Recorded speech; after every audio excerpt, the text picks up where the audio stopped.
Gatot hasn't been picked up as a counter engagement. Yeah, really great pick here by RRQ, considering that you don't have to worry about the Fovis on the other side and you needed someone to reach that Pharsa. Arlot's a great pickup for Dairon. Yeah, but at least I will say with them picking it up this early, there's not as many counters as RRQ had last time against some of those long-range mages. Yeah. So I think this could be comfortable. The CC, though sometimes we see the XP lane get pushed back into second phase, CC's just solid overall, right? She can't really do any wrong. You do kind of lack your crowd control here a little bit, but they can make up for that in second phase.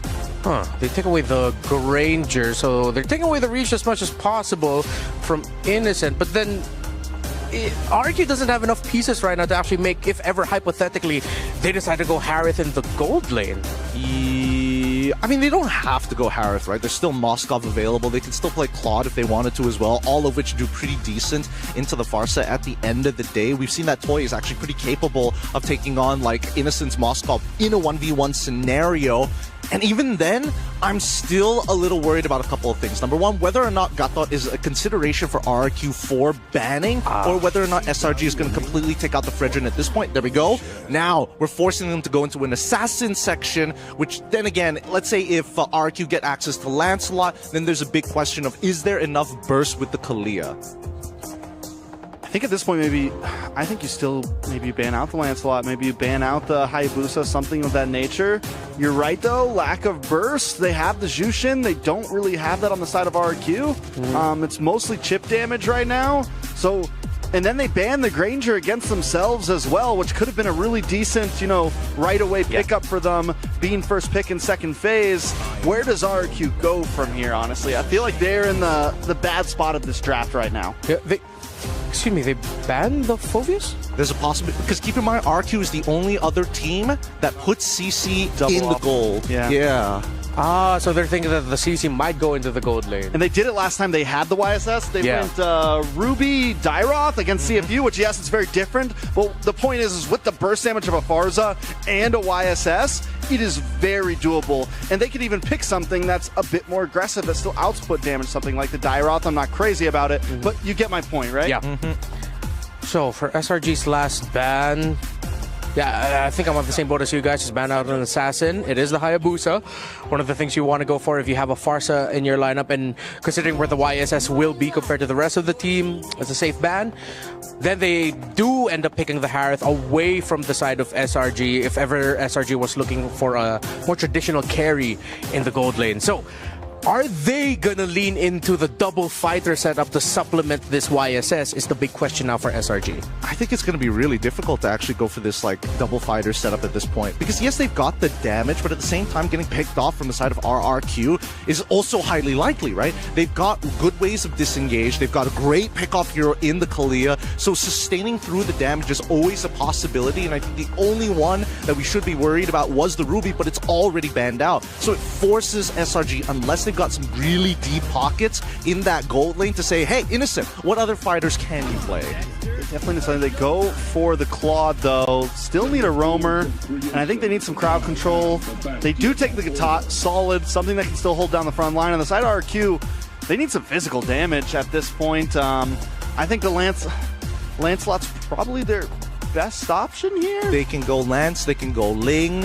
I don't think there's anything else that's pretty crazy, but I think that SRG are banking that's like, sure, you could play Ling, but then you're late game. If you play Lancelot, the first two items are the most important, and we don't believe in your mechanics enough to get away with it. Yeah, you need the raw damage. The Arlot and Kalea, with what SRG is looking like right now, might not be able to last that long. So they do go for the Lancelot. They get that burst. How are we feeling about these drafts? Which team are you siding with? I really like the SRG draft right now. I think it's very straightforward. I think it's clean. I think it's a bit simpler than what they tried to do last time. I think that it's still going to be a 50-50 between the two teams. We're going to see something very similar to the last game. Yeah. A bit of a switch in roles, but I think SRG's lineup will scale much better.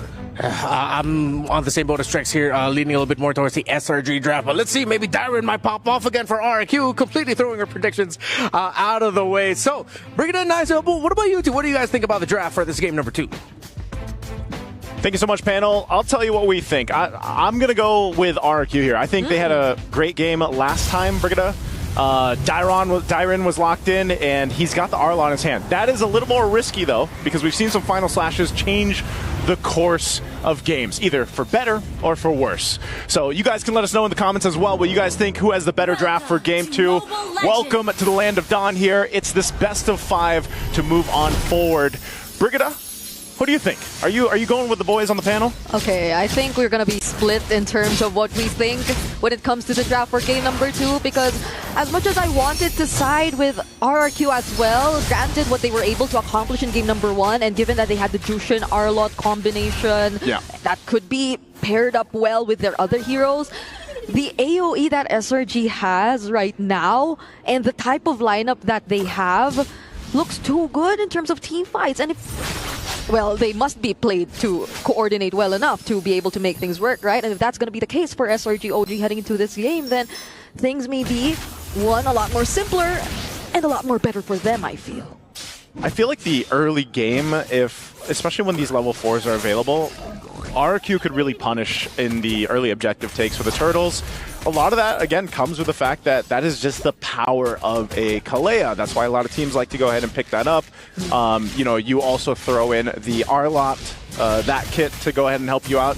There's a whole lot that they can do in these early fights that gives them a advantage when it comes to early team fights. Now, where does SRG OG Esports come into that? They have just quite a bit of damage early on, which they can go ahead and do. Taking a look at the first blood rates here, this is how much these teams like to fight, as you can already see here. Yumes, he should be fine. He's pretty tanky. Yeah, literally fighting in as early as now, less than 2 minutes into this game, but we've seen some early first blood. Yeah, 30 seconds or so.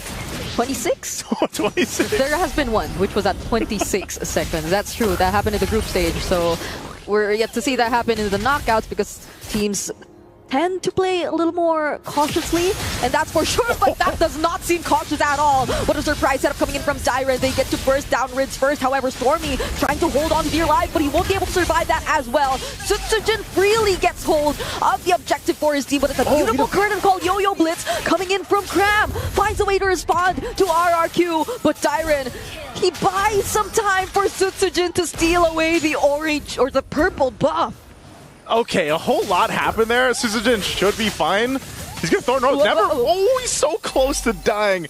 Again, earlier, even Sakai is getting that charge up, the shot in there, but man, so Turtle goes to RRQ. That was a fight started from the final slash like we've expected to happen there. But even when you get that down, if you are in a position where you're kind of outgunned, outdamaged, that's what I was saying with SRG's lineup, they have a lot of good early damage. And so when you jump into that fight, and mind you, 2 of those kills went to Cram, so this might be one of the games where it's like Cram now has this lead against Dairon. He's got 2 early kills on a CC, which is going to allow him to go ahead and duke it out, but already up top. And 3 members are going to actually punish him right there. So as you mentioned, they are looking to secure that early advantage for Cram once again. And I believe this happened earlier too. They just have to really keep it close. But the Zaman Force already committed by Toy doesn't get to actually fully answer back though. The BMI for the Claude has been such a crucial part as well in the way he's able to keep himself safe. Has to be extra careful though because the other members of SRG OG are also down bottom as well. But going back, okay, we can't even say anything about what happens in terms of the lineup because for now, RRQ will try to burst down Yumes. Is it the right decision? However, Sakai's actually pretty low as well. They're doing a great job at just sustaining and holding on despite all that early game damage you mentioned. Brigida, it's still the same thing. Both teams going back and forth already in game 2, just like they did. They're looking to make a play up here on Cram. Oh, nice final slash. That's a beautiful lantern flare, final slash, but now they get tied with the curtain call. Both Idok and Dairon get taken out right before the turtle. See, that's crazy because like RRQ just ends up, you know, surviving that whole interaction in the mid lane. They could have just started probably the turtle. They go for a play up top, and now they're going to lose this objective of an SRG. Cram will go ahead and zone out as much as possible. Sutsujin, and they might get some more. I mean, they have to respect this. They flicker forward. Such an aggressive decision coming in from RRQ, and that cost Rin's his life. Dyren still decides to go in though, does use the final slash. Will he get the kill onto Sakai? He actually does. A nice follow as well coming in from Edok, but the blazing do it from Innocent might force them to get away. Zaman Force already committed by Toy, but will he be able to find a trade? Edok will fall next. Crab battling up against Toy, but finds a way to escape, but no! Hey, if they want those kills, they're gonna go for it. So many aggressive flickers being used. Finally, Cram goes down because he was 5-0 for a second there.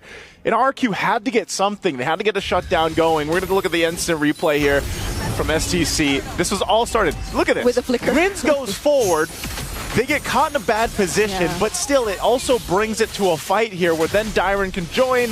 He uses the final slash, but this whole time, both gold laners also rotating towards this fight. I mean, if we had 51 kills earlier, I don't know how many we're going to have this time in Game 2. We might be exceeding that even if the pace keeps going like this, but even despite the early lead that Cram was able to establish, or SRG OG was able to establish for their XP lane, RRQ are actually the ones who get to convert into a turret first.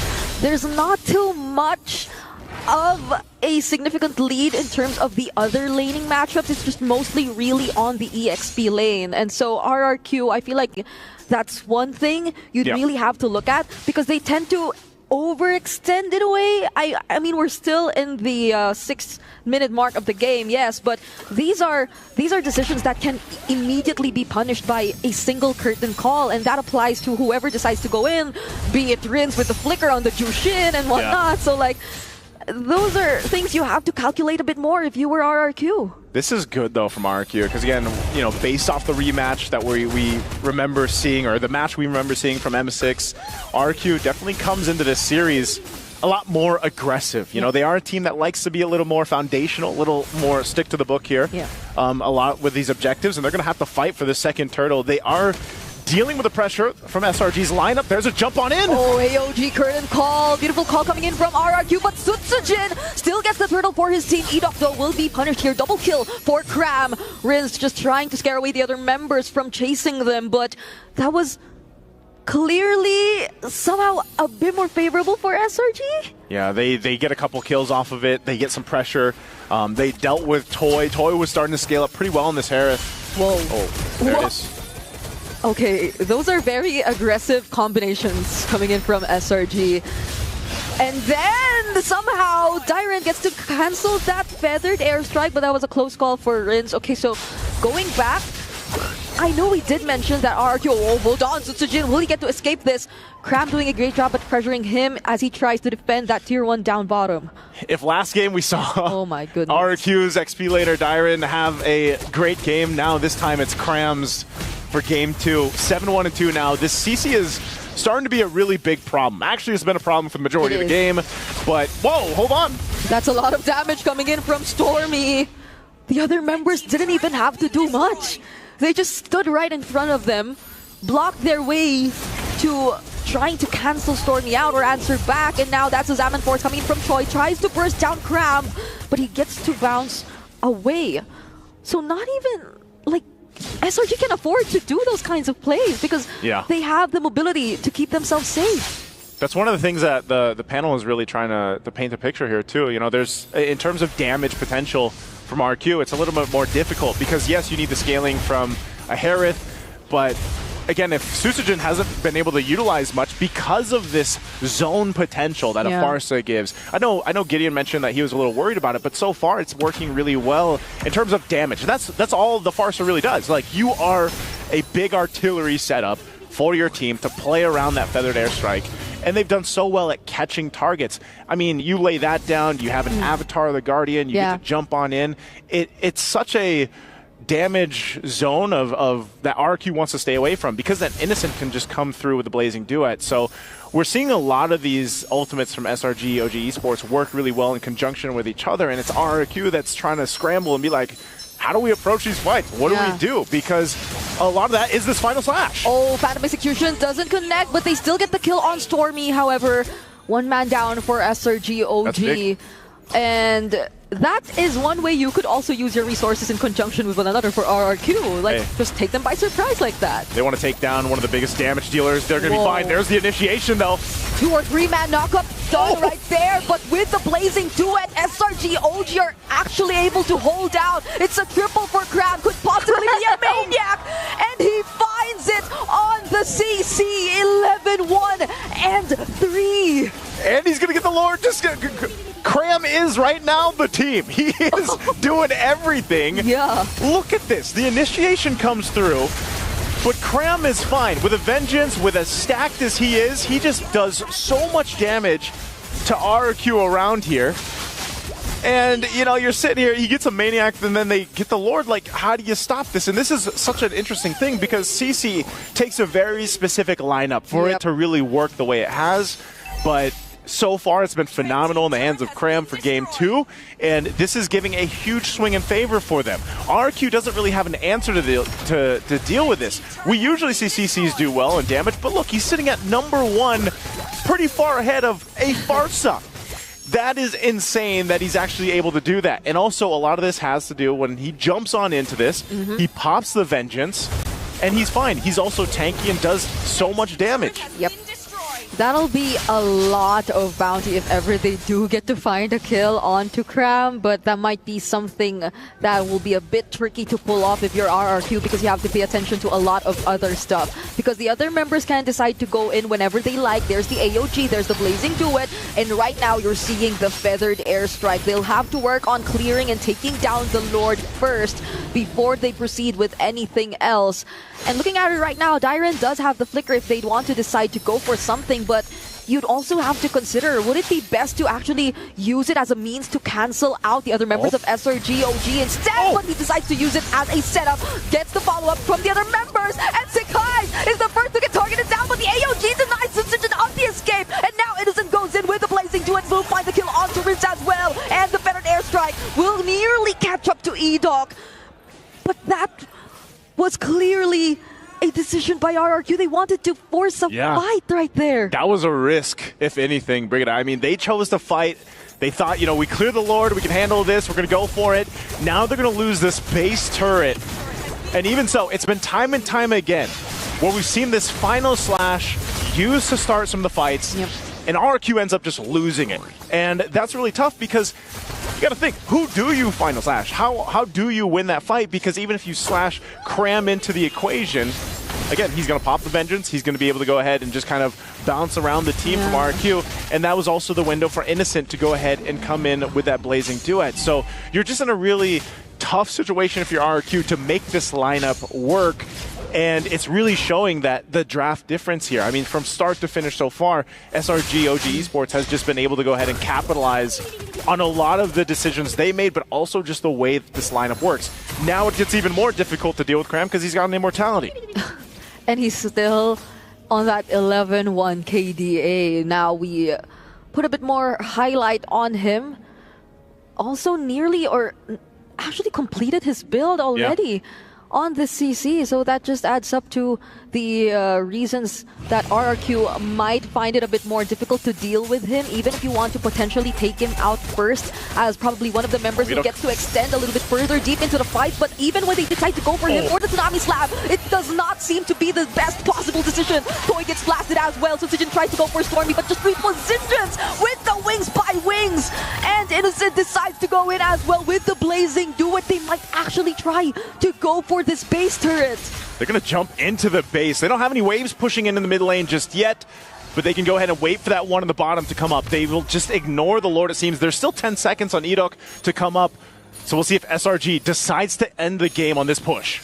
There's a concealed play. They definitely want to look for something here. Final stack already committed by Dairen, but Innocent, he will just be targeting the turrets right here. Dairen buying a lot of time, but the curtain call is already committed onto him. Gets bursted down as well. There's a Tsunami Slam, but E-Dog, he won't be able to sustain. And now SRG OG, they equalize the series.